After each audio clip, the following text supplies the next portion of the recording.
तो इस पूरे रीजन के जो बड़े मिलिट्री माइंड्स हैं, जो आर्टिफिशियल इंटेलिजेंस को स्टडी करते हैं, उनके ऊपर गहरी नज़र रखते हैं। तो प्रवीण साहब नो डाउट उनमें बड़े माइंड्स में से एक माइंड है। प्रवीण साहब, thank you very much for your time. और प्रवीण साहब फोर्स मैगजीन इंडिया के एडिटर भी हैं। पाकिस्तान से मुझे ज्वाइन किया है lieutenant general retired Naeem Khalid Lodhi साहब ने। जनरल साहब फॉर्मर इंटरिम डिफेंस मिनिस्टर हैं पाकिस्तान के, डिफेंस सेक्रेटरी रह चुके हैं और स्ट्रेटजी और मिलिट्री के मामलात के ऊपर बहुत गहरी नजर रखते हैं। जनरल साहब, आपने भी बहुत बहुत शुक्रिया, थैंक यू। आपने प्रोग्राम के लिए खसूसी तौर पर वक्त निकाला। जरूर। आगाज में जनरल साहब आपकी इजाजत से प्रवीण साहब से करना चाहूंगा। प्रवीण साहब, मेरा पहला सवाल आपसे ये है कि सबसे पहली चीज तो चूंकि जंग डिस्कस होती है मुसलसल, और पाकिस्तान और भारत तो खैर जब भी डिस्कस हो, इवन हमारे क्रिकेट मैचेस भी इस तरीके से दिखाए जाते हैं कि जिस तरह पता नहीं खेल के मैदान में भी कोई फौजी निकल जाएंगे और वहां पर बल्ला और गेंद नहीं चलेगी, वहां पर भी बारूद चलेगा और गोलियां चलेंगी। पहले तो अगर दोनों ममालिक की कुछ जंग होती है आपस में, आप समझते हैं कि पाकिस्तान और भारत की कोई जंग हो और उसमें कोई एक मुल्क जीत जाए जंग?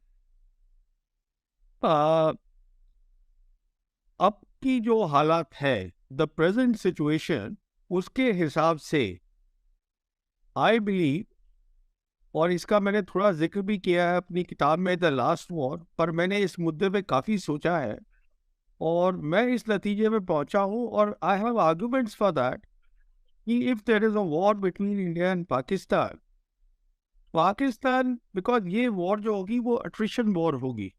हम दोनों मुल्क जो है, हमारी आर्मीज अभी भी एट्रिशन वॉर में ही, एक बहुत पुराना वॉर कॉन्सेप्ट है जो कि सेकेंड वर्ल्ड वॉर का है, उसी में ही अभी हम फंसे हुए हैं। We have similar war concept, और मेरे हिसाब से at the operational level of war, जहाँ पे की कैंपेन तय होती है, Pakistan military will do better, क्योंकि उसको काफ़ी पीएलए सपोर्ट होगी, बहुत एरियाज में सपोर्ट होगी। तो मेरी समझ ये है कि एक वो कैंपेन नहीं होगी जहाँ पर कि थोड़ा ऊपर नीचे लाइन ऑफ कंट्रोल हो गया, थोड़ी ज़्यादा गहराई में हो सकती है कैंपेन, और Pakistan is likely to do much better at the campaign level with PLA support. ये मेरी सोच है।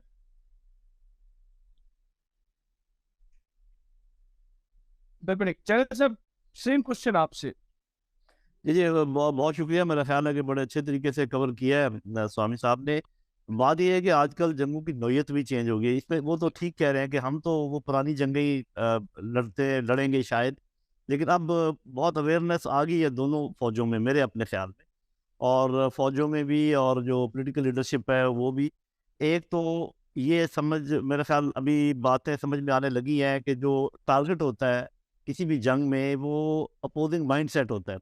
अगर आप ज़हनी तौर पे अपने मद्दे मुकाबिल को हरा दें तो आप ये समझें कि वो चाहे आपके पास नहीं भी आया इलाका, या तो आप वो जंग जीत सकते हैं, क्योंकि असल में तो पॉलिटिकल ऑब्जेक्टिव होते हैं ना। किसी भी जंग का मकसद तो ये होता है कि आपने जब अपने पॉलिटिकल ऑब्जेक्टिव बनाए हुए हैं, जो भी आपके झगड़े हैं मसाइल हैं, उन पर कॉम्प्रोमाइज़ करवाना, उन पर घुटने टेक दे कोई दूसरी साइड जो है, तो वो मैं तो आजकल के दौर में मेरा ख्याल है कि इस्तेमाल होते हैं हाइब्रिड वॉर के ज़िमन में, इकोनॉमिक वॉरफेयर, साइकोलॉजिकल वॉरफेयर, और फिर स्वामी साहब बहुत बातचीत करते रहते हैं ये जो आजकल टेक्नोलॉजी की रिलेटेड वॉरफेयर है, वो चलती है।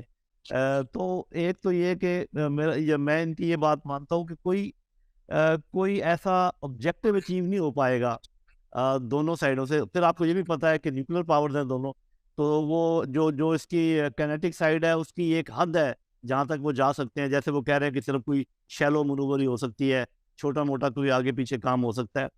तो ज़्यादातर जो जंग चलेगी मेरे ख्याल में वो हाइब्रिड एरिया में चलेगी।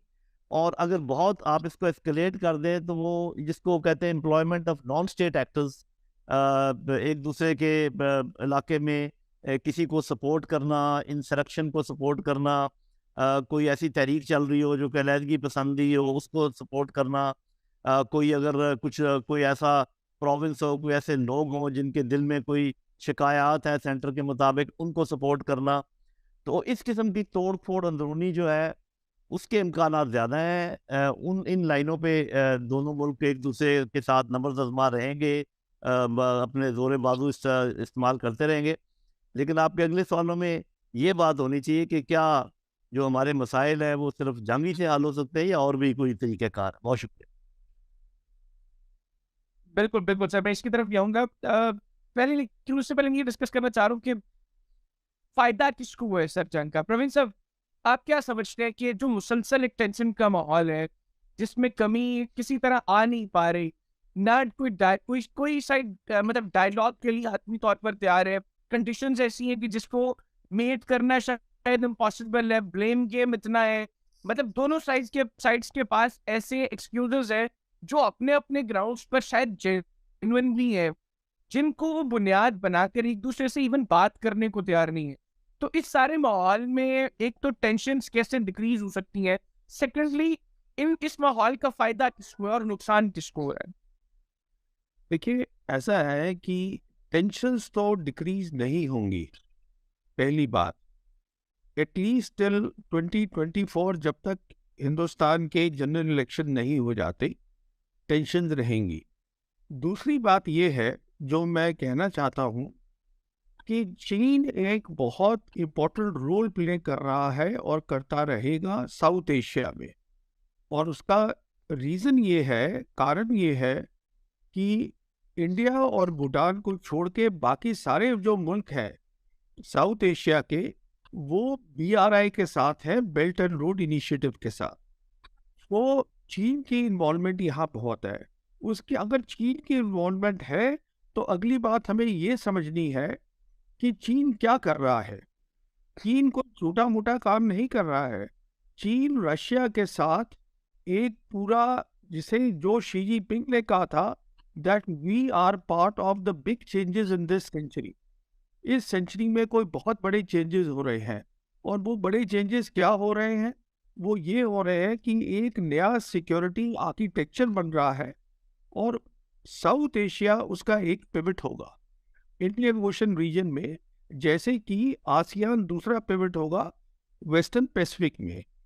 अब जहाँ तक साउथ एशिया का ताल्लुक है, SCO जो है, शंघाई कोऑपरेशन ऑर्गेनाइजेशन, वो एक सिक्योरिटी स्ट्रक्चर है जो कि कलेक्टिव सिक्योरिटी में बिलीव करता है। अब कलेक्टिव सिक्योरिटी और ब्लॉक सिक्योरिटी एक दो अलग चीज़ें होती है। ब्लॉक सिक्योरिटी वो है जो कि अमेरिकन्स करते हैं और जिसको वो बोलते हैं integrated deterrence, which is all about military power. जो चाइना और जो रशिया कर रहे हैं दोनों मिलके, कहने का मतलब ये है कि चाइना चाहता है कि शांति रहे, चाइना चाहता है इंडिया के साथ अच्छे रिलेशन हो, चाइना चाहता है पाकिस्तान और इंडिया के रिलेशन अच्छे हों। यही कारण है जब जनरल बाजवा मिले थे शी जिनपिंग को, जब वो चीफ थे, तो शी जिनपिंग ने उनको बताया था कि देखिए, हम इतने साल हमने इंतज़ार करा हांगकांग के आने के लिए, तो जंग से कुछ हासिल नहीं होगा और आप कॉन्सेंट्रेट करिएगा कनेक्टिविटी के ऊपर और ह्यूमन सेंट्रिक अप्रोच के ऊपर।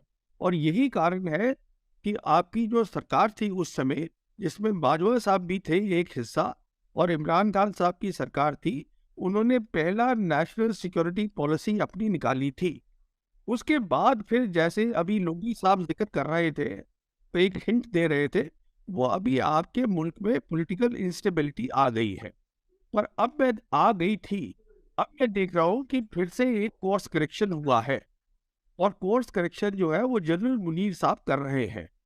अभी वो अपने जो दौरा, उनका चीन का दौरा हुआ था, उसमें वो PNA के जो आर्मी जो चीफ थे उनको मिले, आर्मी चीफ को। एक जो फर्स्ट रैंकिंग वाइस चेयरमैन है से मुलाकात हुई है। इसका मतलब एक मिलिट्री सपोर्ट का भी इशू है। जहाँ तक इंडिया का सवाल है, हमें उस बात को ध्यान रखना चाहिए। इसीलिए जब आपने मुझसे पूछा, मैंने आपको जवाब दिया कि eight the operational level things will be favourable for the Pakistan army. अब सवाल ये है कि क्या जंग करनी चाहिए? उसका जवाब इस साफ जंग से हासिल हो भी सकता है प्रेजेंट सर्कमस्टेंसेस में, ये मेरी सोच है, पर वो एक अच्छा तरीका नहीं है, क्योंकि बहुत सारी, देखिए, हिंदुस्तान और चीन की जो जंग है जिसकी कई लोग बात करते रहते हैं, मैं कहता हूँ कि अगर हिंदुस्तान और इंडिया एंड चाइना का जो सवाल है, the route for peace between India and China goes through Pakistan. and the route for war also between India and China goes through Pakistan. आप इस बात को थोड़ा सा इस पे आप वो करें, थोड़ा फोकस करें मैं क्या कह रहा हूँ। ये बात है, जंग जो है, जंग is not the best thing to do at all. But होता क्या है कि अगर आपको स्टेटस को तोड़ना है, अगर आप चाहते हो कि एससीओ ठीक तरह काम करे, जो हमारा साथ था वो 2014 से कामयाब नहीं हुआ। वो इसलिए कामयाब नहीं हुआ क्योंकि इंडिया पाकिस्तान के रिलेशन ही ठीक नहीं है, तो वो उसके बाद वो बंद ही हो गया। अब इट इज ओवर नाउ। तो अभी एक नई चीज आ गई है, एससीओ आया है, ब्रिक्स आया है। ब्रिक्स है वो बेसिकली इकोनॉमिक फोरम बन रहा है। तो मेरा कहने का मतलब ये है कि हमको पहले बड़ी पिक्चर देखनी है। जंग is only a part of where things are not changing और will they harm the big picture. That is where the war comes in. क्या वो बड़ी पिक्चर का नुकसान कर रहे हैं? Then the war comes in. Otherwise, war by itself means nothing. बिल्कुल। चैनल साहब आप क्या समझते हैं? एक तो जी वो मैंने प्रवीण साहब से भी सवाल जी किया। आपका सवाल बेसिकली ये था ना कि किसको फायदा होगा, किसको नुकसान होगा, क्या उससे और फिर कैसे इसका हल क्या है। देखिए पहली बात तो ये है कि जब ऐसे मुल्क जंग करते हैं तो फायदा होता है उन मुल्कों को जो अपना वेपन बेचते हैं, और नुकसान होता है उन मुल्कों को जो लड़ रहे होते हैं। तो इट इज़ वेरी ऑब्वियस के फ़ायदा होगा, अमेरिका को फ़ायदा होगा, कोई वेस्ट को फ़ायदा होगा, चीन को फ़ायदा होगा, अगर वो कनेक्टेड ना हो स्ट्रेटजिकली जो हम बात ये कर रहे हैं। और फिर ये कि नुकसान हमें होगा, हिंदुस्तान को होगा, पाकिस्तान को होगा। अब इसका तरीकाकार आगे बढ़ने का मेरी नज़र में ये है कि देखें, ये कि एक बात तो पक्की है, वो जैसे शायर ने कहा था कि दिलों की उलझनें बढ़ती रहेंगी अगर कुछ मशवरे बाहम ना होंगे। If you do not talk तो how can you say anything to each other. कि अगर मैं चाहे मैंने गुस्से का इजहार करना हो स्वामी साहब से, but I have to talk to him, और मैं उसका इजहार करूंगा, फिर ठीक है आहिस्ता आहिस्ता वो ठंडा होगा जैसे भी होगा।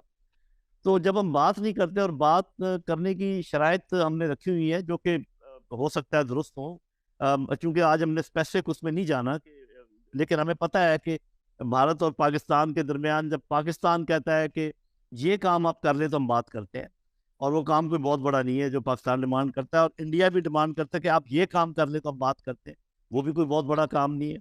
हम एक दूसरे को एश्योरेंस दे सकते हैं कि ठीक है, जिस इलाके में हम कहते हैं जुल्म से तुम बंद करें वो बात कर सकते हैं, जो वो ये कहते हैं कि आप टेररिज्म को रोकें तो हम उसके उनको गारंटी दे सकते हैं। उसके बाद बात करें, पीपल टू पीपल कांटेक्ट हो, ताकि पॉलिटिकल ईज हो ज़रा माहौल में। जब तक टेंशन रहेगी माहौल में ये कुछ भी नहीं हो सकता। दूसरी बात ये है कि अब हमने देख लिया है कि जैसे कि ग्लोबल लेवल के ऊपर थोड़ा चेंजेस आ रही हैं, तो एक टेंशन ऊपर बड़े लेवल पर है, और बहुत ही मेरा ख्याल है कि अच्छा होगा, हक में होगा हिंदुस्तान और पाकिस्तान के हक में कि वो इन बड़ों की लड़ाई में ना पड़े। मतलब ये है कि अगर अमेरिका, चीन, रूस आपस में किसी भी बात पे लड़ रहे हैं और हम किसी का ऐसा हरीफ बन जाए, स्ट्रेटेजिक पार्टनर बन जाए कि वो हमें मजबूर करे कि भी चूंकि हमारी लड़ाई है बी के साथ और आप आप भी बी के साथ लड़ाई करें या आप हमारा साथ दें, तो वो बड़ा प्रॉब्लम होगा। लेकिन आपने नोट किया होगा खासकर हिंदुस्तान की लीडरशिप को, ये मैं कहता हूँ हमेशा उन्होंने एक इंडिपेंडेंट वो रखा है, उनको ये एडवांटेज भी जाता है, और मैं करता हूँ, उनको अप्रिशिएट भी करता हूँ कि उन्होंने थ्रू आउट कोल्ड वॉर में भी आपने देखा होगा कि अपने आप को थोड़ा सा अलग रखा है इस मामले से। वो कि थोड़ा सा झुकाव था उनका यूएसएसआर की तरफ, लेकिन फिर भी ऐसे नहीं खुबे कि बिल्कुल ही उनके हर काम। अभी भी ऐसे है कि आपने देखा बावजूद इसके कि अमेरिका ने हिंदुस्तान को खड़ा किया हुआ है चीन के खिलाफ, या कम से कम उनको सपोर्ट करता है अगेंस्ट चाइना, लेकिन चाइना के साथ जो ट्रेड है इंडिया की, जो अपने बातचीत करते हैं, जो छोटी सी स्कर्मिश हुई है उसके ऊपर बातचीत कर रहे हैं, तो they are not towing the line of super power. हमें हमें भी किसी हद तक काफ़ी हम कोशिश कर रहे हैं, लेकिन हमारा प्रॉब्लम इस वक्त ये है कि वो दोनों पावर्स हमसे नाराज हैं, क्योंकि हम थोड़ा सा छोटा मुल्क है। वो समझते हैं कि जब हम इनको हुक्म दें तो इनको फौरी तौर पे हमारा हुक्म मानना चाहिए। तो चूंकि इस वक्त हुक्म हम नहीं मान रहे, तो इसलिए हम अंडर प्रेशर भी हैं। और तो ये इस किस्म के पुल सरात के ऊपर चलना, ऐसा बैलेंस क्रिएट करना जिसमें हम अपना इंटरेस्ट देखें, अपने लोगों का इंटरेस्ट देखें, आपस में बातचीत करें, अपना ये शो करें दुनिया को कि इतनी हमारे अंदर अक्ल है कि हम अपने मसले हल कर सकते हैं, क्योंकि ये 1.5 अरब लोगों के मुस्तकबिल का सवाल है जो इस रीजन में रहते हैं।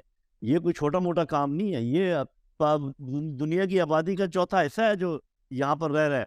और अगर हम और ऐसे ऐसे इंटेलिजेंट लोग हैं, आप देखें कि हमारे लोग, हमारे खित्ते के लोग जाके लीड कर रहे हैं, कहीं के वजीर आजम बने हुए हैं, कहीं पर कुछ हो रहा है। हमारे डॉक्टर्स, हमारे इंजीनियर्स, हमारे आईटी के एक्सपर्ट, हमारे इकोनॉमी के एक्सपर्ट, इंडिया के भी, पाकिस्तान के भी। तो इसका मतलब ये है कि we are an intelligent race. तो इंटेलिजेंट रेस का जो लिटमस टेस्ट होता है वो ये होता है कि क्या वो अपने मसाइल हल कर सकते हैं। Any race, any individual that cannot resolve his or their problems, उनकी इंटेलिजेंस को क्या करना। तो हमें चाहिए कि आपस में बातचीत करें, तालीम को बढ़ाएं, अपने मसले हल के जो बेयर मिनिमम टॉक करने की कंडीशंस हैं वो भी मान लें, हम भी मान लें, इसको आगे बढ़ाएं। तो इस तरीके से तो चल सकता है। अदरवाइज अगर ऐसे ही दूर दूर बैठे रहे और लोगों की बातों में आते रहे, हमें वो फलाना मुल्क बताता रहे कि ये देखो ये तुम्हारे साथ कर रहे हैं, और इधर से आती रहे बीबीसी कभी बताए, कभी वॉइस ऑफ अमेरिका बताए कि वो ये हो रहा है और ये हो रहा है, तो फिर तो वही ऐसे ही चलता रहेगा। अल्लाह ना करे कि ऐसे हो। मेरा अपना ख्याल ये है कि इतने अवेयर लोग मौजूद हैं दोनों मुल्कों में, और वो उनके पॉलिटी में भी हैं, और वो उनकी मिलिट्री में भी हैं, वो उनकी इकॉनमी में भी हैं, मैं ट्रेडर्स की बात कर रहा हूँ, और हर जगह कम्युनिटी थिंकर्स मौजूद हैं।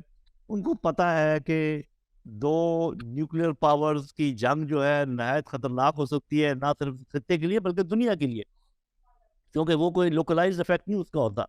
फिर दूसरी बात ये है कि हमने देख भी लिया कि जंगें जो है वो क्या हासिल करती है। तो ठीक है, हम अपनी अपनी फौजों को रखें, अलर्ट रखें, कायम रखें, एक डिटरेंस का रखें, लेकिन उसके बाद डिटरेंस जब कायम हो जाती है तो उसके बाद बातचीत ही करनी होती है, और बातचीत के लिए माहौल बनाना होता है। तो बस ये मेरा ख्याल है कि इसके इम्कानात मौजूद हैं, बशर्ते कि सही लोगों के पास ही आ जाए। वो जो कह रहे हैं परवीन साहब से, कह रहे हैं कि अगर दोनों साइडों की या किसी एक साइड की पॉलिटिकल हेड या पॉलिटिकल पार्टी ये समझें कि दूसरे की दुश्मनी में हम वोट ज़्यादा ले सकते हैं अपने लोगों के, तो इसका ये मतलब है वहाँ पर ख्वानदगी का प्रॉब्लम है, वहाँ पर इल्म का प्रॉब्लम है, एजुकेशन का प्रॉब्लम है। तो एजुकेशन की तरफ हमें भी तवज्जो देनी चाहिए, इंडिया को भी तवज्जो देनी चाहिए। और ये जो एक दूसरे को हम बर्दाश्त नहीं कर सकते, ये जब हम सोचेंगे, समझेंगे, ज़्यादा पढ़े लिखे होंगे, तो शायद इसमें फ़ायदा होगा आगे बढ़ने का। बिल्कुल ठीक। प्रवीण साहब, जैसे जनरल साहब बात कर रही कि बड़ों की लड़ाई में हम लोगों को फरीक नहीं बनना चाहिए, एक तो इस पॉइंट के ऊपर आपकी क्या राय है? दूसरा, ये जनरल साहब ने जो जिक्र किया कि डिटरेंस के बाद अल्टीमेटली बातचीत फिर भी करनी पड़ेगी, तो जनरल साहब ने तो बता दिया कि बातचीत का माहौल कैसे बन सकता है। आपके नज़दीक बातचीत का माहौल कैसे बने? देखिए, ये अभी क्या हो रहा है कि पहले let's see the big picture before I answer these questions, कि क्या हो रहा है कि हम किसी नई कोल्ड वॉर में नहीं जा रहे हैं। ऐसा कुछ नहीं हो रहा है मेरे हिसाब से। मेरे हिसाब से क्या हो रहा है कि दो बड़े मुल्क हैं जो compete कर रहे हैं ग्लोबलाइज्ड वर्ल्ड में। जो ग्लोबलाइज्ड वर्ल्ड फ्रेगमेंट हो गई है, हिस्सों में बदल गई है, एक हिस्सा वहाँ जा रहा है, एक हिस्सा यहाँ। इशू टेक्नोलॉजी का है जो बहुत अहम हिस्सा है। अगर प्रॉस्पेरिटी होगी, इसका मतलब दो अलग टेक्निकल स्ट्रीम्स बनेंगी। मैं बात कर रहा हूँ अगले 5, 6, 7, 10 साल में होने वाला है। उसमें क्या होता है कि आपको तय करना है, मिसाल के तौर पर पाकिस्तान जैसे है, पाकिस्तान के पास CPEC है, तो वो तय करना है कि क्योंकि और कॉरिडोर बन रहे हैं, बहुत सारे कॉरिडोर बन रहे हैं after this peace between Iran and Saudi Arabia, बन रहे हैं, बहुत पैसा वहाँ लग रहा है, लैंड कॉरिडोर। तो हम वहाँ कहाँ आते हैं? तो कहने का मतलब ये है कि आपकी पार्टनरशिप तो चाइना के साथ है, अब वो और स्ट्रेंथन हो जाएगी, हो जानी चाहिए। ये मैं कह रहा हूँ, अगर आपको प्रॉस्पेरिटी भी चाहिए है, लंबा वो है, तो उसको तो ये कहना कि हम उनकी लड़ाई में नहीं पड़ेंगे या पड़ेंगे, लड़ाई तो वो भी नहीं कर रहे हैं।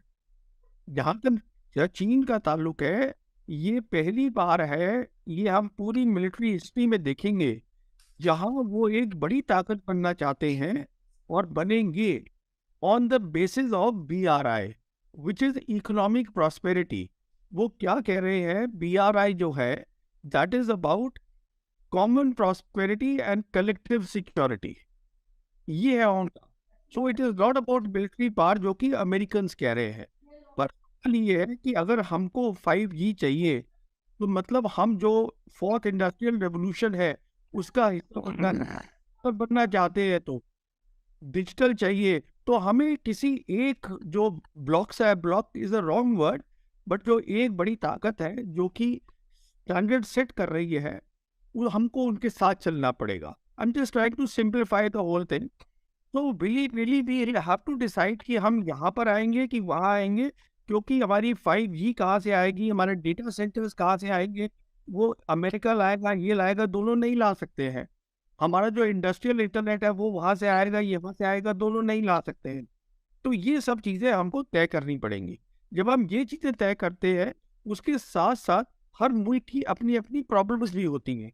मिसाल के तौर पे जैसे अजरबैजान आर्मीनिया है, अब इनकी दोनों की बहुत पुरानी जो है लड़ाई चलती है, पर अब दोनों ने मेंबरशिप के लिए अप्लाई कर दिया है SCO की। तो कोई बड़ी बात नहीं है कि 5 साल के बाद चाइना की हेल्प से वो दोनों की जो प्रॉब्लम्स है वो सॉर्ट आउट हो जाए, जो कि आज तक नहीं सॉर्ट आउट हो पाई। अब हमारी प्रॉब्लम क्या है, हमारी क्या है कि इंडिया की प्रॉब्लम चाइना के साथ भी है, इंडिया की प्रॉब्लम पाकिस्तान के साथ भी है। ये एक बहुत बहुत डिफिकल्ट सिचुएशन बन जाती है। तो इसके अंदर चीन भी सोचेगा ज़्यादा पाकिस्तान से, क्योंकि चाइना के लिए SCO बहुत इंपॉर्टेंट फोरम है।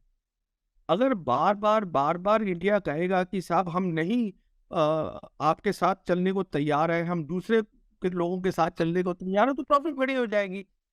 तो उसमें फिर पाकिस्तान भी आ जाता है विली नीली। तो ये पहली बात हो गई। तो ये नहीं कि हम लड़ाई करना चाहते हैं, बट जिस तरफ दुनिया जा रही है तो आपको कॉमन प्रॉस्पेरिटी के साथ कलेक्टिव सिक्योरिटी भी देखनी पड़ेगी। पहली बात है, it can not be divided, it is indivisible. दूसरी बात, अब डिटरेंस। अब डिटरेंस तो ऐसा है ना कि आप कौन तय करेगा डिटरेंस। हिंदुस्तान का जो था सोच थी हमारे न्यूक्लियर वेपन्स हमारी डिटरेंस है, ये सोच थी। पर हुआ क्या, हुआ ये कि अप्रैल 2020 में चीनी आ गए, ये कोई छुपी बात तो है नहीं, और हमारी आगे जमीन पे बैठ गए। इसका मतलब उनको उनको they disregarded our deterrence completely, nuclear deterrence किया ना उन्होंने, पूरा डिसरिगार्ड, आके बैठ गए वो।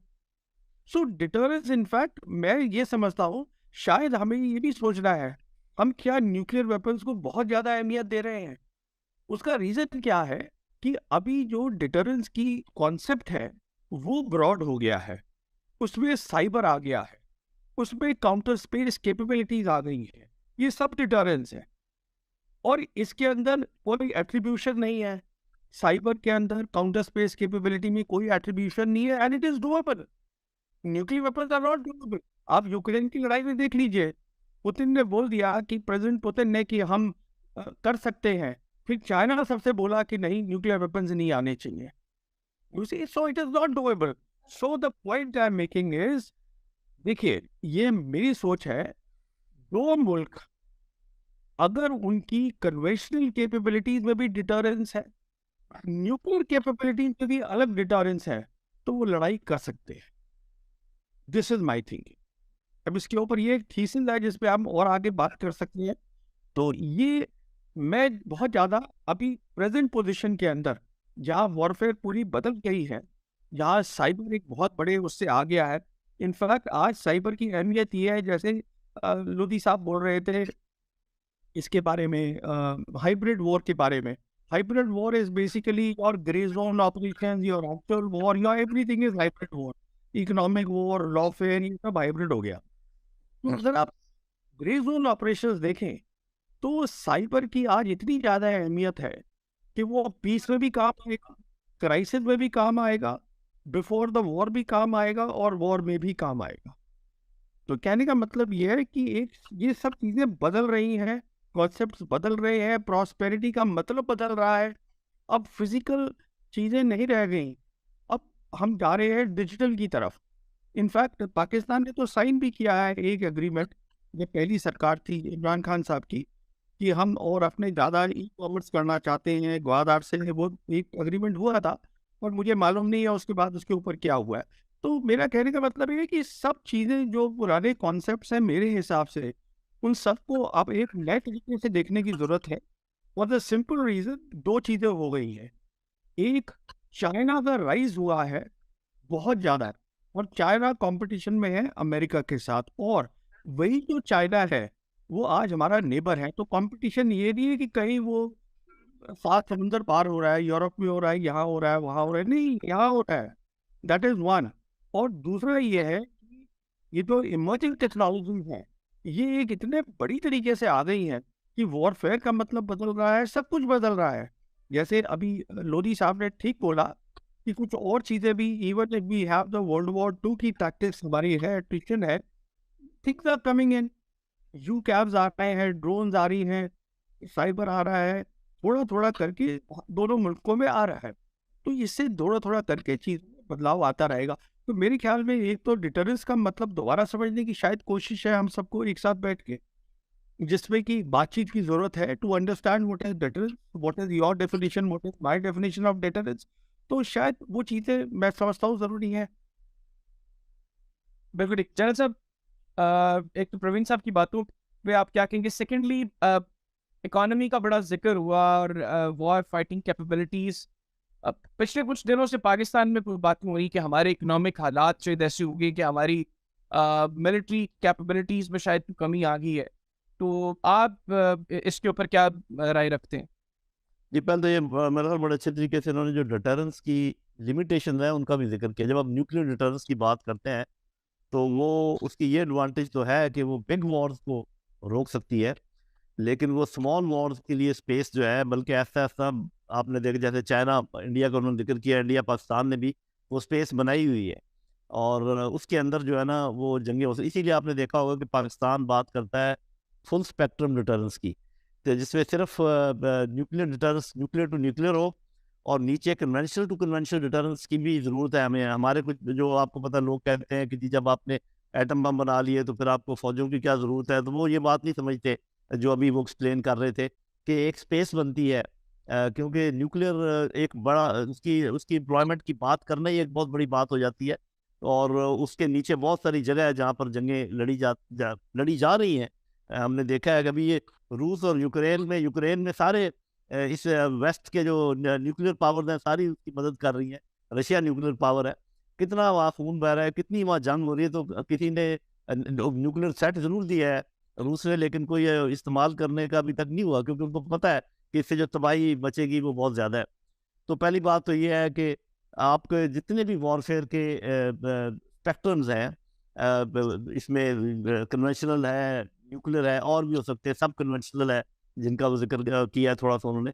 हर जगह आपको डिटर करना पड़ेगा, तब जाके ये फुल स्पेक्ट्रम डिटरेंस होगी, और वो मेरा ख्याल है कि बनाई हुई है दोनों मुल्कों ने। जो आपने एक बात की इंपॉर्टेंट के इकॉनमी और डिफेंस साहब है, इसका ताल्लुक तो है। ये तो नहीं कहा जा सकता कि इकॉनमी जितनी मर्जी कमज़ोर हो डिफेंस पे कोई असर नहीं होता, लेकिन जो सुनने वाले हैं वो भी समझ जाएंगे, स्वामी साहब समझ जाएंगे कि देखिए फौजें जो बरसों की उनकी ट्रेनिंग होती है, डिकेड्स के ऊपर ट्रेनिंग होती है, उन्होंने जो रिजर्व रखे होते हैं, रिजर्व उनके होते हैं, पीएल के रिजर्व होते हैं, एमुनिशन के रिजर्व होते हैं, राशन के रिजर्व होते हैं, वो वॉर फाइटिंग स्टेमिना के मुताबिक उन्होंने रखे होते हैं।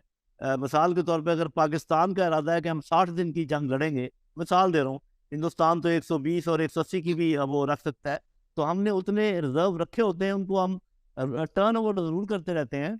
जैसे राशन टर्न ओवर कर लिया, आपने एमुनिशन टर्न ओवर कर लिया ताकि वो एक्सपायर ना हो, पीएल वगैरह टर्न ओवर करते रहे, लेकिन ये नहीं होता कि वो रिजर्व खाली। लेकिन अगर फिर इसके अलावा जो आपके ट्रेनिंग है, जैसे मैंने कहा, जो आपकी एम्प्लॉयमेंट है, जो आपके ऑफिसर्स ट्रेन होके सीनियर ऑफिसर बने, वो सारे एकदम इसके कमज़ोर होने से एकदम ख़त्म नहीं हो जाता। तो इसका इफेक्ट एक लैग है, टाइम लैग है between economy and your forces की जो पोटेंशियल है। If you are strong economy, your forces will become strong in the next 5, 10, 15 years. If you have a weak economy, your forces will definitely weaken, but after 4, 5, 10 years. तो मेरा ख्याल है कि फिलहाल ये जो 1 साल की हमारी इकॉनमी या 1.5 साल की इकॉनमी की हिट है, इससे पाकिस्तानी फ़ौज की इस्तात में या उनके पोटेंशियल में कोई ख़ास फ़र्क नहीं पड़ा होगा, नहीं पड़ेगा इंशाल्लाह। और वैसे भी जो हमने फुल स्पेक्ट्रम की बात की है, वो सारे वो चीज़ें मौजूद है, तो उसका इतना बड़ा मसला नहीं है। लेकिन अगर ये इकॉनमी इसी तरीके से वीक रही फॉर years टू कम, फिर डेफिनेटली फर्क पड़ेगा, क्योंकि आपकी जो नई एक्विजिशन है, जैसे अभी वो बात करें, यहाँ तो दुनिया इतनी तेज जा रही है कि हर हफ्ते कोई नई चीज सामने आ जाती है। अभी जो ये वो क्या उसको जीटीवी चैट जीपीटी चैट जो है, वो उसका जो चीजें सामने आई है, जब ये एक्वायर करेगी फौज, इस चीज को समझेगी। अभी तो फौज में ये प्रॉब्लम होता है कि जल्दी समझते नहीं है टेक्नोलॉजी को। उसकी जो वजूहत है वो फिर कभी क्योंकि ये भी टेक्निकल आर्म से, मैं भी टेक्निकल आर्म से हूं, तो वो हम बात करेंगे तो दूसरे लोग माइंड कर जाएंगे। लेकिन ये है कि फौज जरा डिले करती है टेक्नोलॉजी एक्वायर करने में। तो जब तक ये करेंगे तो फिर पता चलेगा ये तो सारा काम ही बदल गया है, जंगों की नौयत ही बदल गई है। तो एक तो ये कि सही कह रहे हैं कि ये आपको हर हर लेवल पे रिटर्न्स की जरूरत पड़ेगी। और दूसरी बात ये है कि वो जो आपने कहा इकॉनमी का इमीडिएट इफेक्ट नहीं हुआ है इंशाल्लाह, लेकिन ये नहीं कहा जा सकता कि कभी इफेक्ट होगा भी नहीं। बिल्कुल ठीक। अच्छा प्रवीण साहब, चूंकि वक्त काफी हो गया तो मैं अब कंक्लूजन की तरफ भी आऊंगा, लेकिन उससे पहले आपने किताब लिखी द लास्ट वॉर, और उसमें आपने इंडिया, पाकिस्तान और चाइना के हवाले से बड़ा ब्रीफली लिखा, और मुझे भी वो किसी हवाले से वो किताब मेरे तक पहुंची। इनफैक्ट आपका भी बड़ा कलीदी किरदार था, आपने वो किताब मेरे तक पहुंचाई, मैंने वो किताब पढ़ी भी, और अब मैं वो किताब जनरल लोधी साहब को भी भेजने वाला हूँ, जनरल साहब भी उसको पढ़ेंगे।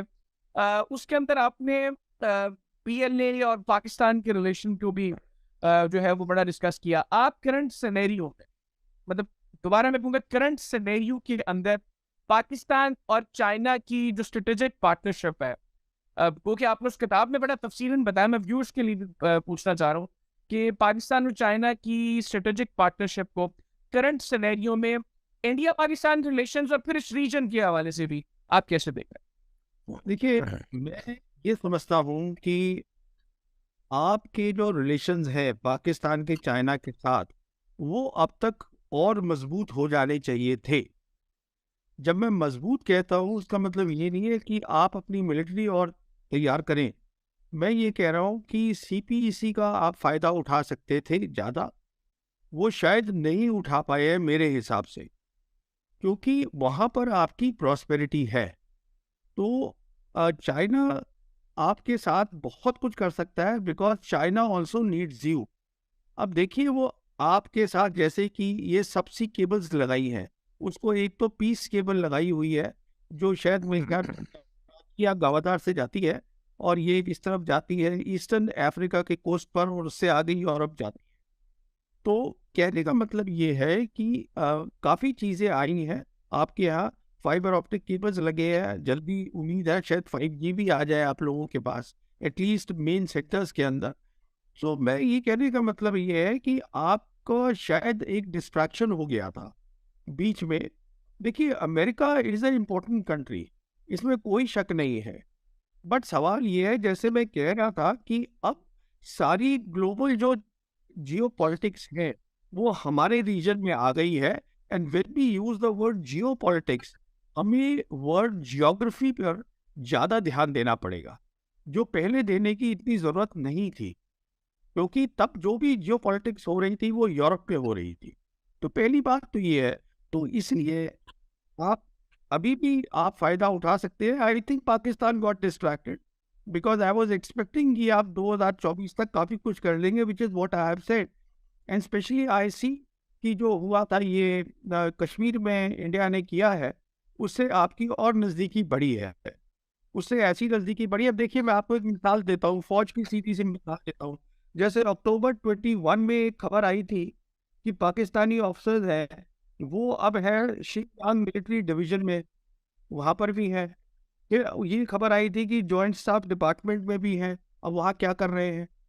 अच्छा, फिर ये खबर आई थी कि जो आपकी एम्बेसी है चाइना में, वहाँ पर इजाफा हुआ है ऑफिसर्स की स्ट्रेंथ का, क्योंकि वो अब प्रोक्योरमेंट्स देख रहे हैं। कहने का मतलब ये है, आप लोगों की इंटरऑपरेबिलिटी बढ़ी है, बहुत और फायदे हुए हैं, आपके ऑपरेशनल गैप्स मतलब they have been filled up. You can get a lot of operational sustenance from China. On the prosperity side you have the CPEC. अब जैसे ये अभी आफ्टर जनरल मुनीर के जो दौरा हुआ, उसके बाद ये खबर आई कि साहब अब हो सकता है कि आपकी वो रेलवे लाइन बन जाए। That railway line should have been made yesterday. You see that? So what I'm saying is that you have lagged behind, and especially at a time जबकि पूरा मिडिल ईस्ट का नक्शा बदल गया है, नॉट बदल रहा है. तो it has changed completely. Everything has changed. Have no illusions about it. सब कुछ बदल चुका है. वहाँ सेंट्रल एशियन रिपब्लिक्स का नक्शा बदल चुका है, मिडिल ईस्ट का बदल चुका है, गल्फ कंट्रीज का बदल चुका है. तो आप लोगों को कनेक्टिविटी वहाँ प्रोवाइड करनी थी, वो आप पीछे रह गए. ये प्रॉस्पेरिटी की बात कर रहा हूँ. तो the simple point is I am always convinced that Pakistan can benefit a lot. देखिए कि आपके मुशर्रफ साहब थे जो वहाँ गए थे, 2000 में बात करी चाइना के साथ कि साहब ये ग्वादार पोर्ट है, ये डीप सी पोर्ट बन सकता है. He is the one who started the whole talk. And अब वहाँ पे वो पूरा, देखिए बुरा मत मानिए मैं इस तरह बोल रहा हूँ, because for me it is important that Pakistan prospers. वो इसलिए नहीं कि आप कोई दुश्मनी की बात है, because I see that we are two people, we are same people in two nations and we need to have friendly ties. Pakistan prosper करेगा, रीजन प्रॉस्पर करेगा, हिंदुस्तान प्रॉस्पर करना चाहिए, सबको करना है. इसलिए what I'm saying is China and Russia are today, as far as geography is concerned, they should be our focus. China is right here, and as far as Russia is concerned, Russia has shifted the focus of its foreign policy from west to east. West में वो energy अपनी बेच नहीं पा रहे थे, तो उन्होंने अब एनर्जी ईस्ट में बेचनी शुरू कर दी. अभी रशिया को भी ये पाकिस्तान को भी कुछ दे रहे हैं, इंडिया को आ रही है, चाइना को आ रही है, तो उनकी फॉरेन पॉलिसी इस तरफ आ रही है पूरी की पूरी. तो ये चीज़ें हैं जो कि बहुत जल्दी जल्दी चीज़ें हो रही है, और आपको भी देखना है, हमको भी देखना है. कुछ मजहब भी होती है, पॉलिटिक्स भी होती है, जो नहीं हो पाता है काम टाइम पे नहीं हो पाता, but it is there should be people who should be thinking on these lines कि साहब ये हमें काम करने हैं. तो I think this is where we are. बिल्कुल ठीक. जरल साहब आप क्या कमेंट करेंगे? जी, मेरा ख्याल है कि वो सही उन्होंने कवर किया कि बेसिकली प्रॉब्लम हमें रिजॉल्व करना है इंटरनेशनल पॉलिटिक्स को देखते हुए. फॉरेन पॉलिसी का मेन प्रॉब्लम हमारा फॉरेन पॉलिसी का प्रॉब्लम है, और फॉरेन पॉलिसी का प्रॉब्लम इसलिए है कि कुछ हमारे लीडर्स जो हैं वो इंक्लाइंड हैं, या उनकी जड़ें हैं, या उनके कोई प्रॉब्लम है जिसकी वजह से वो अपने आप को खींच नहीं सकते वेस्ट, जो उन जड़ों को निकाल नहीं सकते, चाहे वो जिस शक्ल में भी हैं. अगर हमारे बच्चे हैं, हमारे असासे हैं, हमारी ट्रेड है, बहुत कुछ ऐसा है. लेकिन जितनी बातें इन्होंने बताई हैं सब दीवार पे लिखी हुई हैं, जली कैपिटल लेटर्स में लिखी हुई हैं कि भी फ्यूचर किस तरफ है, मिडिल ईस्ट किधर जा रहा है, अफ्रीका किधर जा रहा है, और कौन से पोल्स बन रहे हैं, और कौन हमें, और हम तो वी एट दी एडवांटेज, बहुत बड़ी एडवांटेज के जो नया पोल बन रहा है हम अरसा दराज से उसके साथ ऑलरेडी कनेक्टेड है, स्ट्रेटेजिकली कनेक्टेड है. तो ये वाकई ये जो डिले है सी पैक में अब मामला चल पड़ा है, वो रेलवे लाइन की बात आई, और मैं एग्री करता हूँ कि जो आर्मी चीफ की लास्ट विजिट है उससे फ़र्क पड़ा है.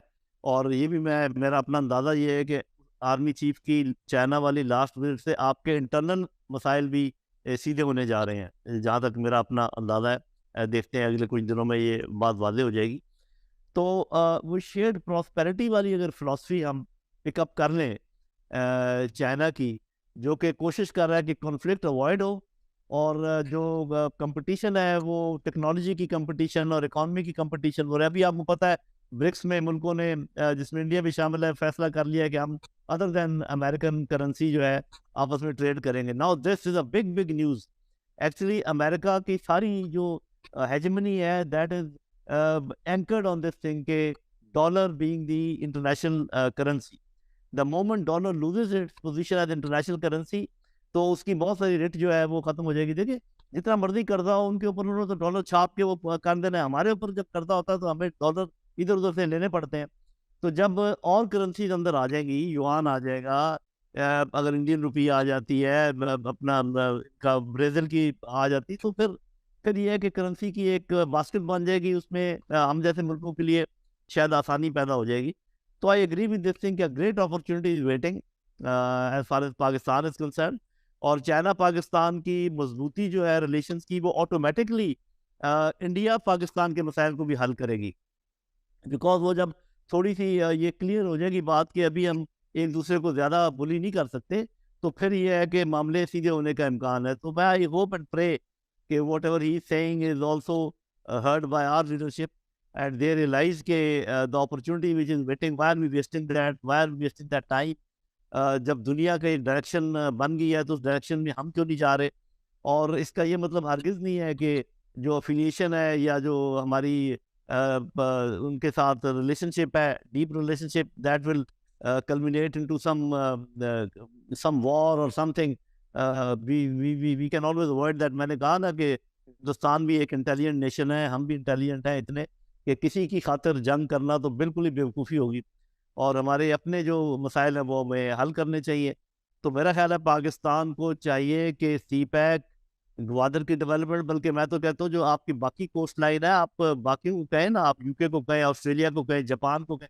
जापान इतनी गाड़ियां बनाकर भेजता है मिडिल ईस्ट में, उनको बोलें कि इधर आके असेंबल करें गाड़ियां और आप मिडिल ईस्ट में दें। आपके पास बाकी कोस्ट लाइन जो बहुत कुछ है, हमारे पास पोटेंशियल बहुत है। तो with all this I think I agree कि अगर हम दोनों मुल्क कोशिश करें तो ना सिर्फ ये कि हम फ़ायदा भी हासिल कर सकते हैं whatever is happening at the global level, and also we can remain away as far the conflict is physical conflict is concerned. We can keep competing in technology, we can keep competing in economy, and let our people talk to each other. They can go and trade with each other, but whatever conditions we have put, either we review those conditions, या फिर वो एक ही condition तो है हमारी, एक ही condition है भारत की, उसको हम क्यों नहीं रिजॉल्व कर सकते? कोई इतनी बड़ी बात नहीं है। तो मेरा ख्याल है कि there is a silver lining as far as future is concern. Let us hope and pray that more people like him think in India, and more people like me also think in Pakistan, and probably we can move ahead as 1.5 billion people of this region. बिल्कुल, बहुत शुक्रिया general साहब आपका, अपने programme के लिए वक्त निकाला। प्रवीण साहब आपका बहुत बहुत शुक्रिया, आपने प्रोग्राम के लिए वक्त निकाला। आगाज़ में जो मैंने जिक्र किया था कि नॉर्मली जब हम इंडिया और पाकिस्तान को डिस्कस करते हैं तो हम मीनिंगफुल डिस्कशन नहीं कर पाते हैं, बावजूद उसके कि हमारा सब्जेक्ट उस गुफ्तगू का वही होता है। तो आज की इस नशस्त में कम से कम मैं मुतमईन हूँ कि दोनों अशखास जो पाकिस्तान साइड और इंडियन साइड को देख रहे थे, दोनों ने जो बातें की हैं, अगर हमारी लीडरशिप इस पर गौर करेगी तो मुस्तकबिल करीब में हम कम से कम डायरेक्शन का तयन करने में कामयाब हो जाएंगे, जो अल्टीमेटली इस रीजन की प्रॉस्पेरिटी के अंदर अपना बड़ा किरदार भी अदा करेगा। और इस वक्त जब मैं ये प्रोग्राम रिकॉर्ड कर रहा हूँ तो मैं मलेरकोटला हाउस सियालकोट में मौजूद हूँ, और नवाब सलीमुल्लाह खान शेरवानी, जिनके 4 फादर्स ने रूल किया मलेरकोटला में, उन्होंने भी मुझसे इस ख्वाहिश का इजहार किया कि इंडिया पाकिस्तान के ताल्लुकात इतने बेहतर होने चाहिए कि मैं भारत जाकर अपने 4 फादर्स की जो स्टेट है उसको विजिट कर सकूँ। तो इस ख्वाहिश के साथ कि मुस्तकबिल करीब में दोनों ममालिक की लीडरशिप मैच्योरिटी का इजहार करेगी और अल्टीमेटली ताल्लुकात को बेहतर करेंगी, जो इस रीजन की और इस रीजन में रहने वाले लोगों की ख्वाहिश भी है और उनकी ज़रूरत भी है। मैं हैदर हयात खान आपसे इजाज़त चाहूँगा। अल्लाह हाफ़िज़।